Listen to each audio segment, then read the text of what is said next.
Hello everyone, welcome to my blog में आप सबका स्वागत है। आज मैं बात करूंगा थाईलैंड के बारे में। आपने तो न्यूज़ तो देख ही लिया होगा कि थाईलैंड अब इंडियन को वीज़ा ऑन अराइवल देने से मना कर दिया। हमारा पासपोर्ट का रैंक इतना गिरता जा रहा है ना, इतना गिरता जा रहा है यार, क्या बताए। कुछ दिन के बाद ऐसा लग रहा है कि छोटा छोटा देश भी हमको आने से अब वीज़ा ऑन अराइवल से रोक देगा। यार मोदी जी ये क्या कर रहे हैं, विश्व गुरु तो बन नहीं रहे, कम से कम पासपोर्ट का रैंक तो बढ़वा दो। कम से कम पासपोर्ट का रैंक बढ़ेगा तो कम से कम कुछ तो युवा निकलेंगे बाहर, कहीं तो जॉब मिलेगा।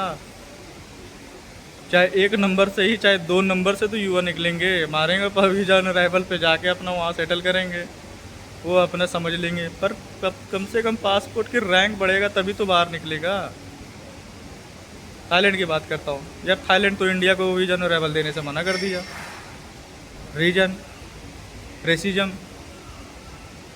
इंडियन से चिड़ मची थी। थाईलैंड का समझो कि तीसरा सबसे ज़्यादा टूरिज्म आने वाले इंडियन थे। हर दिन इंडिया से कितनी फ़्लाइट चलती होगी थाईलैंड के लिए, बहुत चलती है। फिर भी वो बंद कर दिया।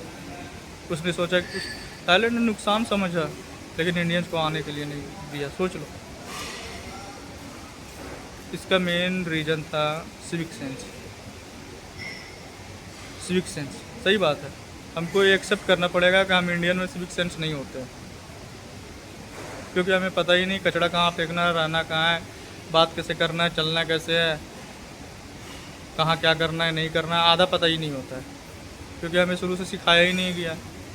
और यहाँ के स्कूल, कॉलेज, घर, शुरू से बच्चों को सिखाए जाते हैं कि कौन सा सामान कहाँ रखना, कौन सा सामान कैसे करना, दूसरा का रिस्पेक्ट कैसे करना, सब कुछ यहाँ सिखाए जाते हैं।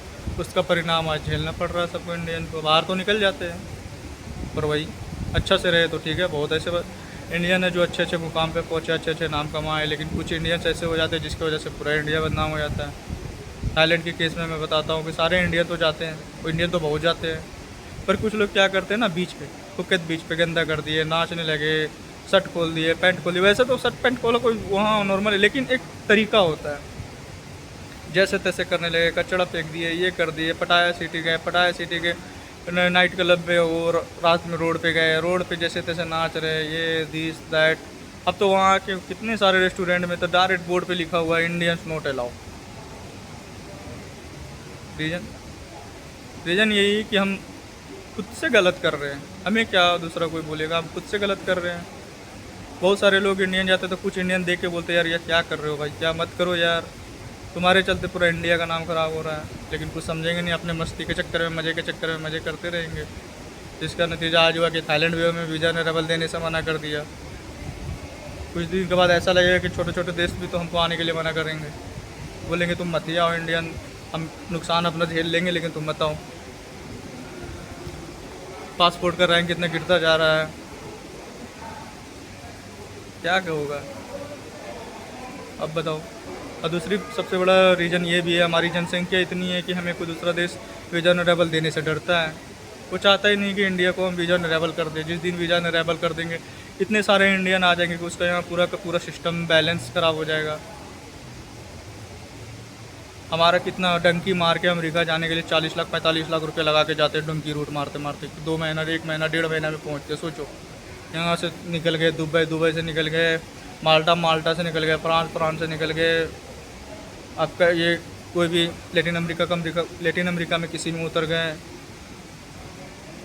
बस वहाँ से पनामा वनामा पार करते मैक्सिको पहुँचते, तब वहाँ पहुँचते 2 महीना टाइम लगता है, वो भी 40 लाख रुपये लगा के। रास्ते का पता नहीं, कहाँ मर जाओगे कोई गारंटी नहीं उसकी। और जब घुस जाते हो तो अपनी पासपोर्ट फाड़ते हैं, वो एक अलग प्रक्रिया है, उसको छोड़ वो जाने दो। सोचो, इंडियन 40 लाख रुपये लगा के डंकी रूट मार के जा रहे हैं अमेरिका। वो भी पता नहीं है 2 महीना, 4 महीना, 6 महीना, साल भर के बाद डिपोर्ट भी हो जाएगा तो वो पैसे भी चले गए। लेकिन जा भी तो रहे ना, क्यों जा रहे हैं? क्योंकि हमें वीज़ा अराइवल दे नहीं रहा है। हमारे कोई देश मतलब वीज़ा के लिए अप्लाई करते हैं तो रिजेक्शन मार दे रहा है। पहली बार बैलेंस है नहीं है, ये नहीं है, वो नहीं है, मतलब इतने सारे क्वेश्चन हैं इंडियंस के लिए ना, कि तुम बहुत मुश्किल है बिना एजेंट का आजकल तो बाहर जाना मुश्किल हो गया है। और दूसरी सबसे बड़ा प्रॉब्लम है, हम लिंक्डइन में प्रोफाइल बनाते हैं, कहीं भी बनाते हैं, अपना रिज्यूम बनाते हैं, डालते हैं, तो सबसे पहले स्किल्ड नहीं है। स्किल ना रहने की वजह से हमारी प्रोफाइल छट जाती है, हमें मिलता नहीं है, फिर हमें एजेंट का भरोसा लेना पड़ता है। एजेंट का भरोसा लो तो एजेंट के अनुसार काम करो, एजेंट के अनुसार काम करो तो जितना पैसा लगता है वो तो अपना चार्ज तो जोड़ेगा ही। यार ये थाईलैंड थाईलैंड सोचो, थाईलैंड ने भी इंडियन को वीज़ा अराइवल देने से मना कर दिया। हमारा विश्व गुरु खत्म हो गया। हम विश्व गुरु से ख़त्म हो गए हैं, हमारा पासपोर्ट ख़त्म हो रहा है। सोचो, हम सिंगापुर में, हम इंडिया से मलेशिया आने के लिए हमको वीज़ा चाहिए। शायद नहीं वीज़ा इस मलेशिया के लिए चाहिए, थाईलैंड के लिए वीज़ा चाहिए अब। क्योंकि जब मन करता था पासपोर्ट उठा, मुँह उठा के पहुँच गया थाईलैंड। मस्त से फुकेत घूमो, रखौन घूमो, अपना मस्त से पटाया घूमो और आ जाओ। 2-4-5 दिन का ट्रिप लगा के आ जाओ, वहाँ से वियतनाम निकल लो। यार पासपोर्ट का रैंक कितने गिर गया ना, क्या ही बताया। अब इंडियन पासपोर्ट को देख के ना लोग, मतलब लोग नहीं, ऑफिसर जो एयरपोर्ट पे इमिग्रेशन वाले होते हैं ना, देख के मतलब गलत नज़र से देखते हैं। ऐसा लग रहा है कि इंडियन पासपोर्ट देख के मतलब रेसिज्म तो हर जगह फैला है। ऑस्ट्रेलिया में रेसिज्म चल रहा है, अमेरिका में चल रहा है, कनाडा में भी चल रहा है, हर जगह चल रहा है ये चीज़। बाकी बात, जितने जो इंडियन बड़े मुकाम पे पहुंच गए वो भी नहीं चाह रहे कि दूसरा इंडियन यहाँ पहुंचे। हम पहुंच गए काफ़ी है, दूसरा ना पहुंचे। बस यही है यार, थाईलैंड जैसा देश सब इंडिया को रोकने की मना कर दिया है कि चलो आप मत ही आओ, आपने गंद मचा रखा है यहाँ, इसलिए आप थोड़ा कम हो जाओ।